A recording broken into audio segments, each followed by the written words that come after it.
Billy Batson, I choose you. Say my name so my powers will become yours. Shazam!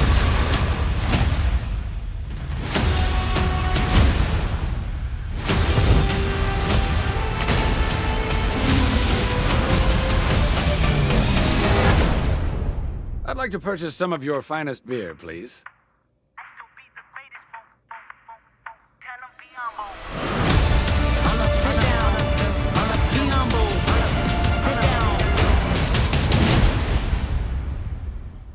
A lair. Yes. If you have a location like on a cliff, like a castle-esque type thing. Overlooking some water. Splashing on rocks and stuff, then we will take that. Hey guys, welcome back to another Get Your Comic On podcast. My name is Neil. And my name is Martin. And today we are going to be talking to you about Shazam.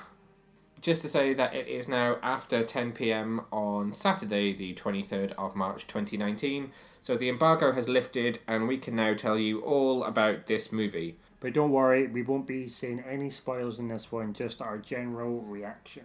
Yep, no spoilers on this one. We are going to wait until the 5th of April when the movie is in cinemas so that you guys have had a chance to see it as well before we start talking about major plot points. If there is any. Who knows? For now, we're just going to talk about our reactions to the movie, but also a bit about what we have been doing this week. So, well, I kind of have to start this one because you weren't there for this first bit.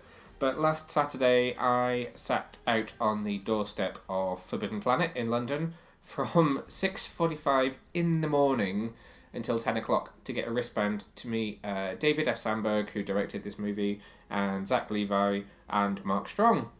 It was long and cold and at times quite frustrating. I was in bed. Yes, you were asleep. No commitment. I was sitting out in the cold. But it was totally worth it. So on Monday night, I got to meet all three of them. Again, I had to queue outside Forbidden Planet for another couple of hours to get to be one of the first ones to go in. But we got a really awesome signed poster, which is going to go up on the wall quite soon. I got to say hey to Zach and have a little chat with him, which was really nice. And the director, who was also really cool. And Mark, who was a little less chatty on the day, but was also a really nice guy. And we got a cool little poster signed, and for those that didn't have tickets to the premiere, they all got given one, which turned out to be a bit ridiculously lucky for us, because we had press tickets, and then we won tickets to the premiere, and then I got given a ticket to the premiere. So in the end, we went from no tickets to 5. Yeah, we had all the tickets, really. It was a bit of an awkward conversation with the press team from Warner Brothers when I said, I don't need the tickets that I've won or the one that you've just given me at the signing because we already have press tickets. We're just covering all the bets here. Then on Wednesday night we got to see the movie, didn't we? We did. We had early access to the Fairground, which was down on London South Bank on Wednesday, Thursday, Friday, and then we had access to see the movie. Unfortunately, we didn't get to do the meet and greet that was on the night, but I'd already done the meet and greet earlier in the week, so that was cool with me. And you're not really big on meeting famous people, so... I never really know what to say to them, to be honest with you. Just like, hey, you're famous. It was a bit like that when I met them on Monday, so when I walked in and it was Zach first, he kind of gave me a high five and said, hey, and then, it was a bit like, so, how you doing? And then you just realise that all 100 people have said, like, hey, how's it going? And I'm sure by the end of it, they're probably just fed up with saying, yeah, I'm good, how are you? Yeah, I can't do it. Makes me feel really awkward. Then I feel really awkward for them because I know they don't care. Well, it's not that they don't care. Zach Levi seems to be a really nice guy. You remember we met him years ago at Nerd HQ when we did the panel with Stephen Amell, and Zach moderated the panel and then hung around and chatted to people afterwards. He's a really nice guy. Yeah, but we bumped into him as well outside before we went into the panel. Yeah, I was like, "Who's that guy?" And you're like, "That's Zach Levi." That's Chuck. He seems to be a really genuinely nice guy, and he hung around for a long time. And that meet and greet went on for a long time before the screening on Wednesday as well. Before we get to the movie, though, let's talk a bit about the fun fair for those that didn't get to attend. It was 7 different fun fair stalls, each one of which could give you a little lightning bolt on a stamp card, and that got you prizes at the end. So, oh god, I have to remember now what they all were. Well, it's the name, isn't it? It is. Can you recite it without checking it first? Maybe. Go. So S is the strength of Solomon. Yep. H. H is... Oh, no, sorry. So S is the wisdom of Solomon. H is the strength of Hercules. Yes. A. He's looking at me blankly, viewers, listeners. The speed of Achilles. Yep. Is Achilles fast? Yes, because of the tendon. Z is the power of Zeus. Yep. Lightning fingers. A. There's another A again, isn't there? Yep. We'll come back to that one. Ah, come on. It's not Shazma. It's Shazam. Oh god, I can't remember now. Boo. Is that where Missouri? Alright, okay. Just to school you and anybody at home that doesn't know, it's the wisdom of Solomon, the strength of Hercules, the stamina of Atlas, the power of Zeus, the courage of Achilles, and the speed of Mercury. I was almost there. You were close. So each one of those had its own game that you had to play in order to get the stamp to get your prize at the end. So you had to throw darts at balloons, and you had to hit the yellow ones that were in the thunderbolt rather than the red ones. So that was definitely not the wisdom of Solomon. No. I don't know that they went in the right order here. I think that was the Zeus, because the darts were your lightning bolts. True. And the yes. yellow balloons were in the shape of a lightning bolt. So the wisdom of Solomon was where you had to guess where the magic 8 ball was. Each different box had one of the letters on, and you had to guess which one had the magic 8 ball in it. Magic 8 ball is an important point of the story, so we're not going to tell you any more about that.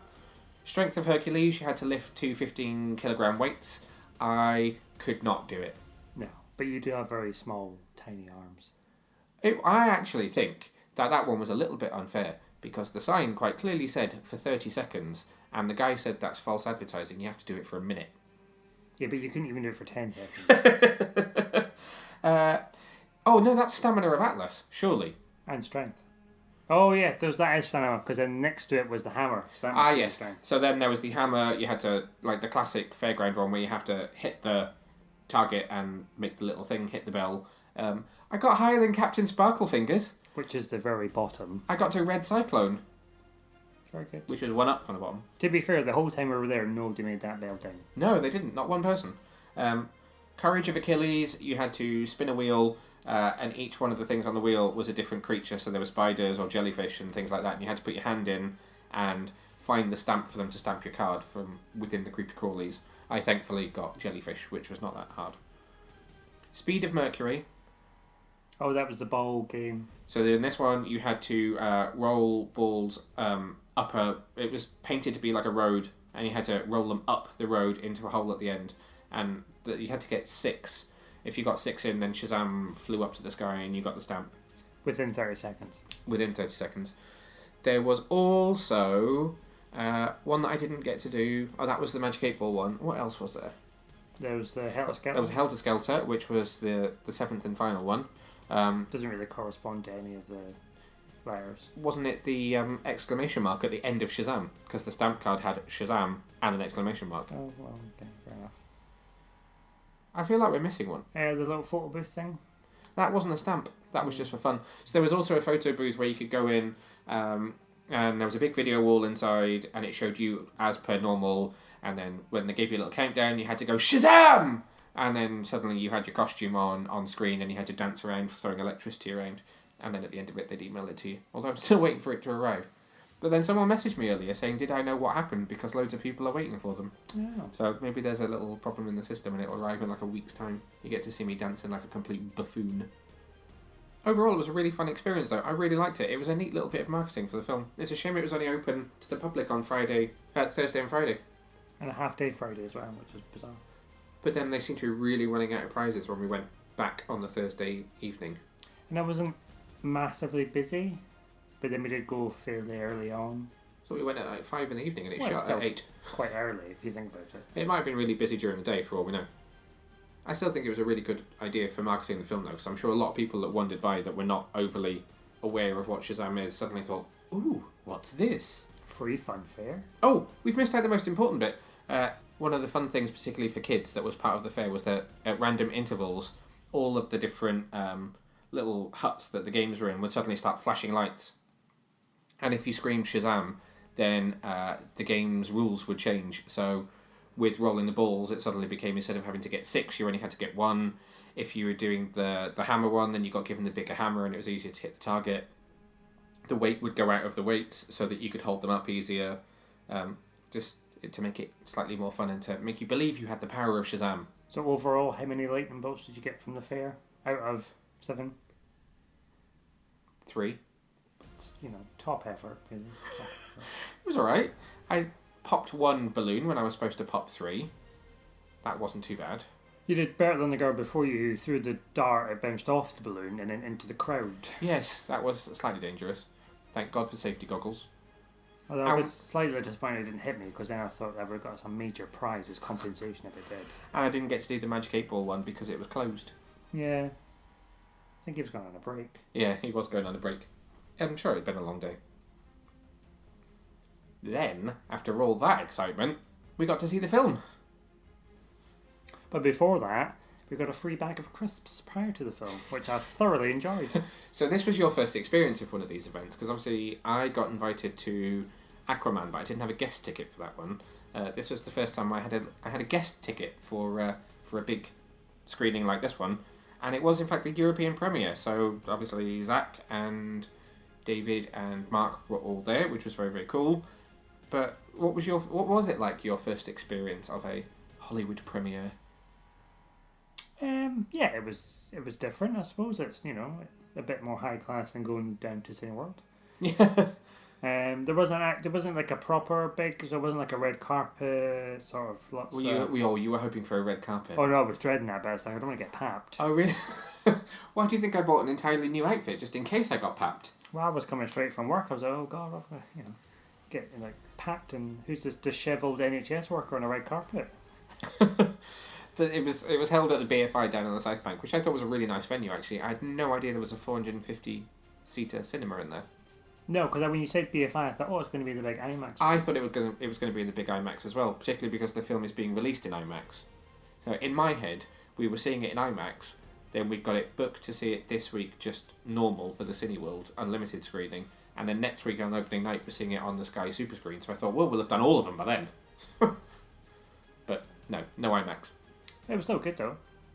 It's always good going to these events though. I love the fact that I get to catch up with my DC family from the interwebs. So you had Paul and Alex from DC World were there, Nicola and Chris from We Have a Hulk, Ben from DC TV, Aspiring Kryptonian was there, and Luke, the Geek of Steel, and Kibler, that's also part of their We Speak Geek crowd, and DC Legends. Apologies if I'm missing anyone. There were so many people. I think I spoke to absolutely everyone in that room that night. I was working the crowd. You were indeed. On to the movie itself. Just to remind everyone, this is a spoiler-free discussion. No spoilers. What did you think? I was anxious because... That's just because you were in a social situation. Well, that as well. Lots of new people. I was anxious what to expect based on maybe the previous films that have come before it. Mm-hmm. The expectations didn't quite meet what reality was. Yep. I wasn't really 100% sure what to expect because I'm still fairly new to the Shazam world. So I've only just started recently reading the new Jeff Johns run. Yep. So I'm not overly familiar with the backstory. I mean, I've dipped into the new 52 stuff, but before that, other than his appearances in Justice League, I wouldn't really know. Yep. But I was really pleasantly surprised.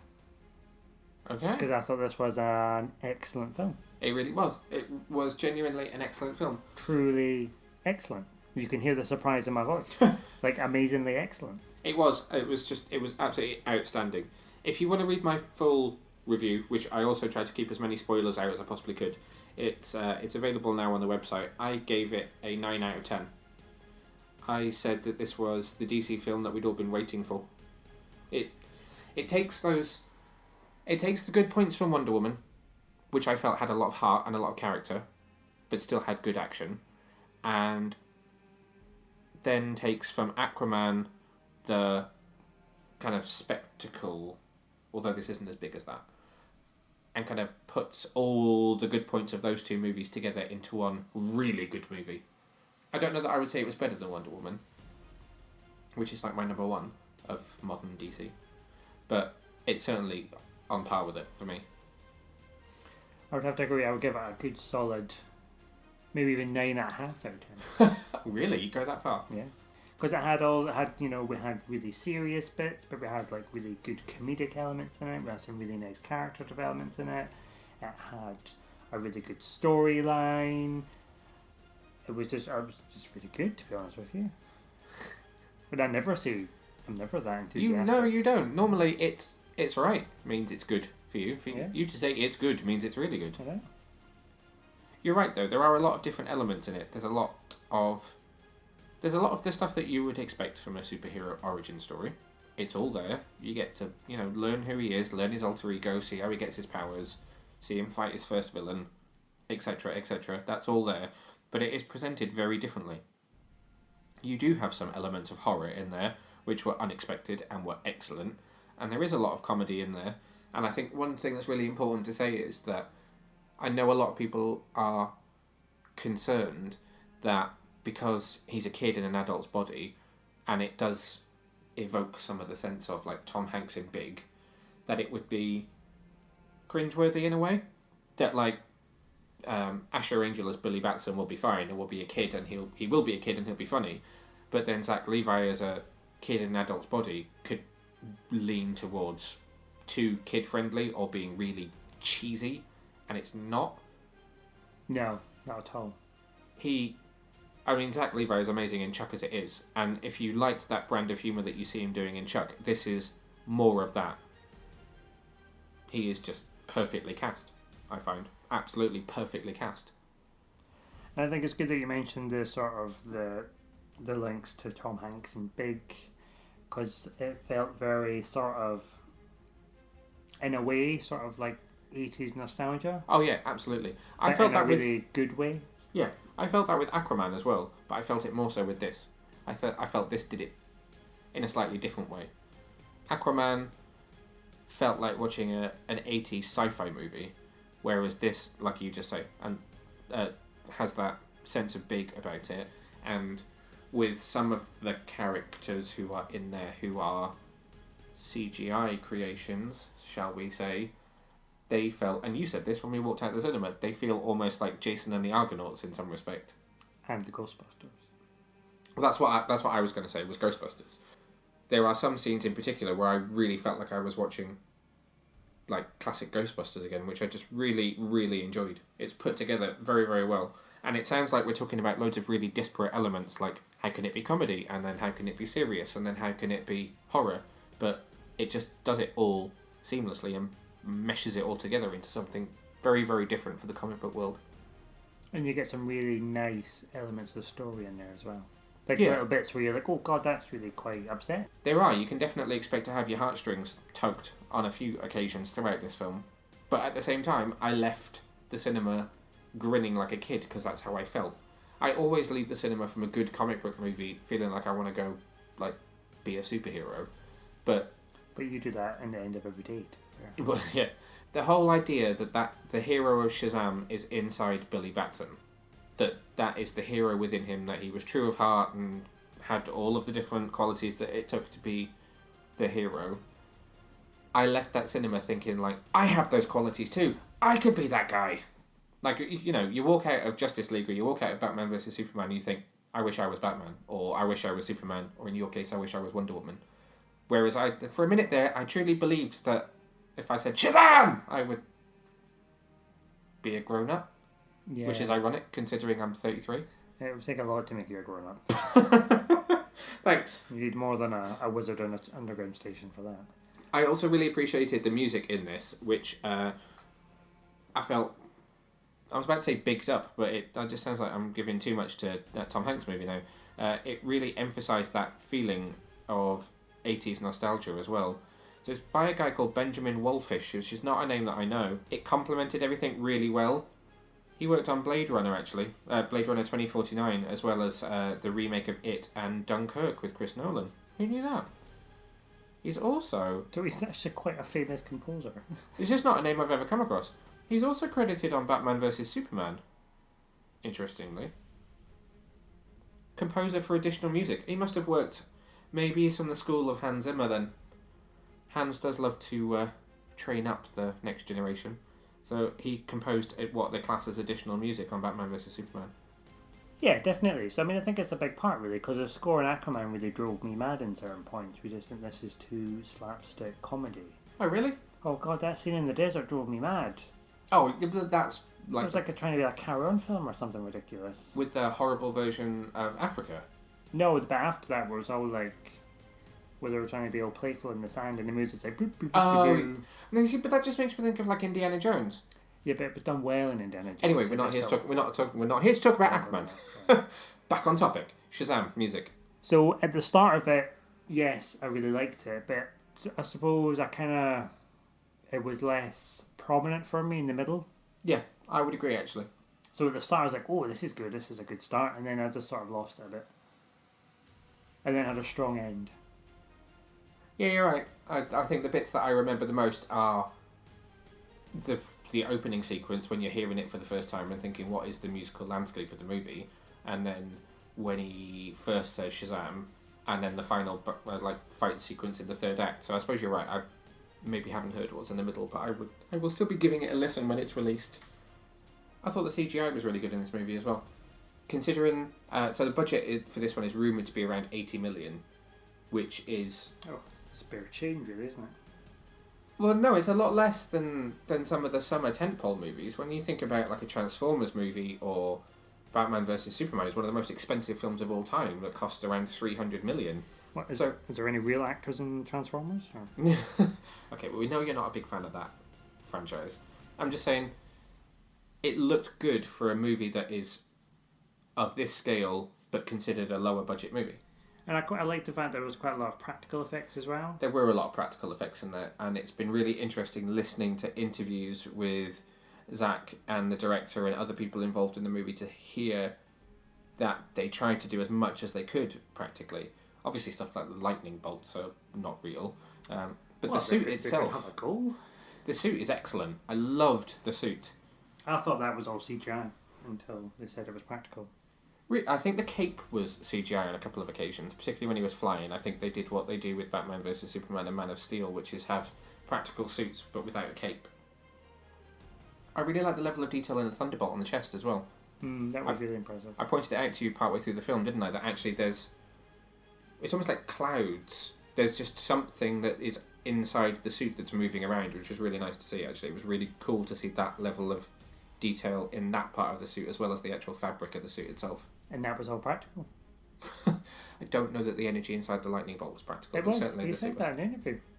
No, the lights were practical. You know, the movingness around it, practical. Oh, did he say that? Did he? Yeah. I thought he was just talking about the lights. No. Oh, wow. That's in... What was that then? Well, I don't know. I'm not a prop maker. Who was your favourite of the kids?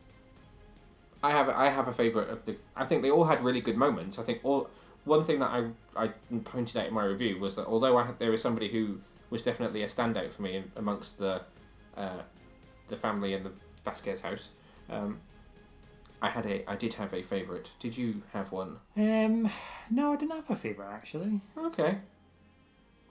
I thought they all stood out on their own actually. They all had great little moments. Mary was interesting to see her development being the oldest of them. I loved I can't think of her name now, I'm going to have to look it up. I loved Darla. I thought Darla was hilarious as the little sister who just wanted to be everyone's best friend, who was a bit cuddly. Pedro was interesting. There's clearly more to be developed and mined in future films for that one. But my favourite was absolutely, without a doubt, Ian Chen as Eugene. I thought Eugene was excellent. Yeah, he was quite funny actually. He just set the tone for him was set so well in that first scene when Billy is brought back to the house by the mum and dad, and he's sitting there on his little gamepad. Say no more, spoilers. But they were all just really compelling characters, and that again is one of the major things that I take away from this. And if you read my review, you'll see the same thing, which is that in amongst all of the action and that comic bookness, there is a lot of heart to this movie, a lot of heart, a lot more than we've seen certainly in many comic book movies recently. And they still managed to put in a whole heap of Easter eggs as well. So many Easter eggs. We won't touch on them. That's a conversation for a later date. Although, one thing that is in the trailers, which you pointed out, and I wasn't sure about, but I am now convinced, is that Batman action figure that he throws is the voice of Kevin Conroy. It's definitely Kevin Conroy. It sounds so much like him. Given that classic, I'm Batman, in like a Kevin Conroy style, which I clearly cannot do. He's not on the cast list on IMDb, just going to say that, but it definitely sounds like him to me. Was that a real Batman toy? Yeah, they were all real toys. I thought so. If you look in the background of that whole sequence in the toy store, which is in the trailers, so we're not spoiling anything for you by saying this, they're all real DC action figures and cuddly toys and stuff like that. It's all real merchandise, which I thought was quite clever. Nice use of product placement there. Product placement for your own franchise. What did you think of Mark Strong as the villain? I thought this was a really interesting villain for a comic book movie. Yeah, I really liked him actually. I think it was very well done, considering it was done in a way that you wouldn't normally expect. Yep, absolutely. But still done very well. It'll make more sense when you see it.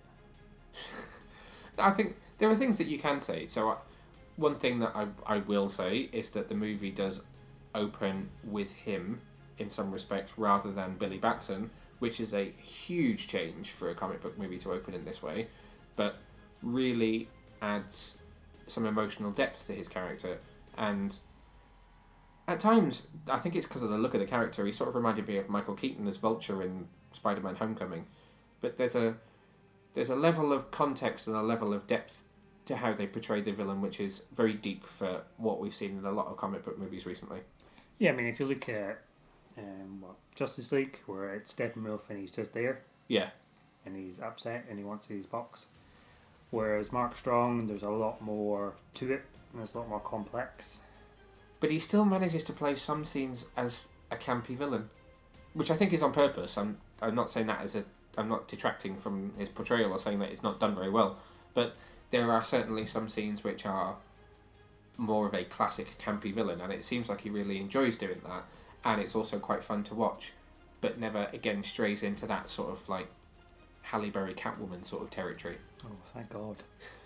That's what I'm trying to illustrate that there are levels of how you can do things in a comic book movie, and sometimes when you get it wrong, it veers off into that sort of territory, or you end up with just a really, really flat villain. I will often tell you that villains in Marvel movies are very, very flat. And he is not flat. He's absolutely not flat. I mean, Thanos is not a flat villain in any respect. There's a good little arc to that. But villains are so often wasted, and I don't think that he is. Yeah, definitely. I mean, we don't often get to see the history of a villain, really, do we? Or you do, and it's very generic, which this is just ever so slightly not. And it's enough that it makes it much more compelling. I would agree. Anything that you didn't particularly like about the movie? I actually didn't put anything in my review that was a negative. I did say the CGI is a little bit off in a couple of scenes, but nothing major.